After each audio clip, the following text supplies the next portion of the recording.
Happy fall. Making a stupid, hey, how y'all doing? Making a stupid video here. Got this big old U-Haul.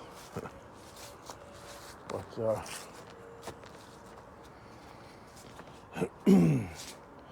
guess I'm not gonna need it now after all.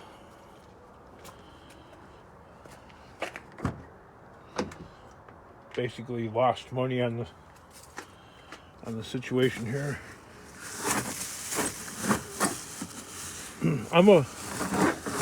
If you've been following the channel, there's this dust up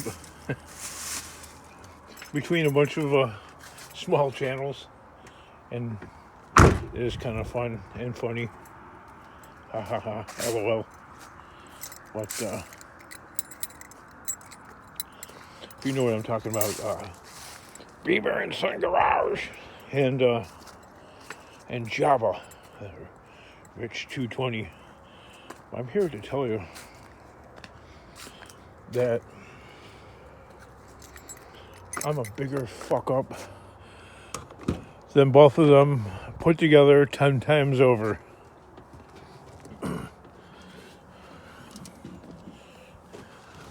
And my luck. See, actually, they don't really have bad luck. They just, I don't know. I explain that they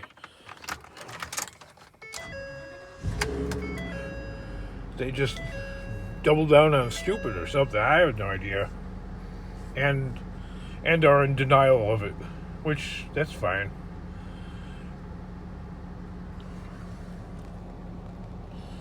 So far, I put in a little over 100 miles on the clock, so that's $100 right there. Which this endeavor would have been tremendously profitable, even using this U-Haul. The weekday rate is like 79 cents or 89 cents or something like that, and the weekend rate is like $1.39 per mile. So, but anyway, I had this huge scrapping contract. Like, not just like, oh yeah, that's huge. No, massive. Like, the amount of scrap all told and put together, if you lined it all up, it's a bunch of light fixtures. You know, drop ceiling light fixtures.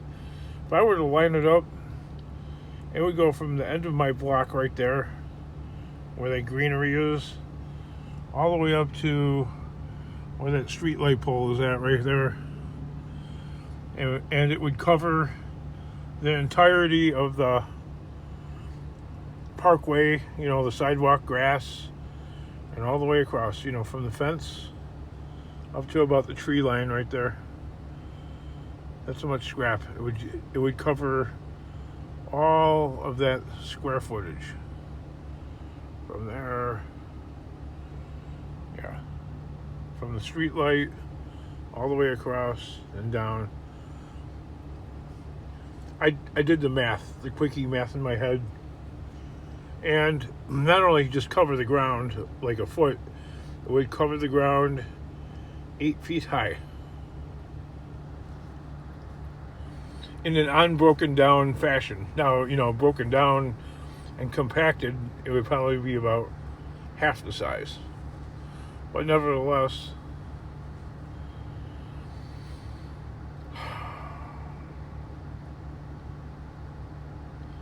I was breaking down the material, and apparently somebody didn't like what they seen, you know, accusing me of making a huge mess, which the mess was well under control. They said that, like,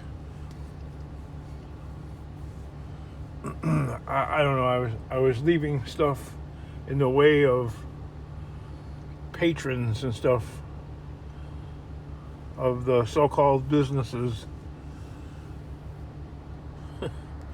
and they couldn't access their vehicles or whatever, which is not true.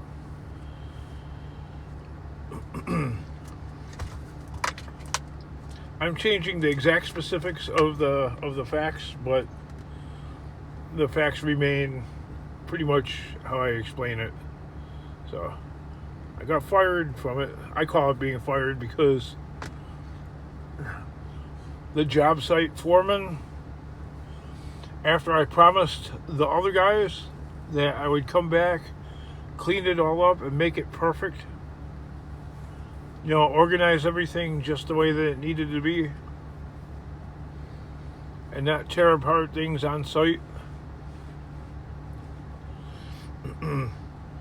The shop foreman came there. I'd been sitting there in the truck because it was raining really bad, and I was watching the election. He said, "Get out of here. I'm calling the police on you. Get out of here." And I'm like, but. And they're like, he's like, "Nope. Get out of here. I'm not talking to you. I don't want to say another word to you. Get out of here. Get out of here. Get out of here. Get out of here." That's all I heard was, "Get out of here." And he whipped out the phone and he's dialing the cops. And I got this U-Haul. Well, first of all, okay, I'm not on my property. I'm on somebody else's property, being given somebody else's stuff, scrap. So I'm not going to stand there and fight a battle that I most certainly will lose. Plus, I have a U-Haul, and if the cops wanted to, they could trespass you and they can impound the vehicle. And this thing would cost about $2,500 to get out of the impound. I'm not in that position. Plus, being arrested, and then you have that on your record. Nope. I just closed the door, took off. Bye-bye. Didn't even say bye to the guy. So, out of all the channel creators, I'm the biggest F-up. I mean, I was, and still am, I'm so depressed about that incident that at the moment, well, my aunt was on the phone with me when the guy did it, and she's like, "I can't believe that guy said all that to you." I'm like, "Yep. It's the story of my life. Every job I've ever had,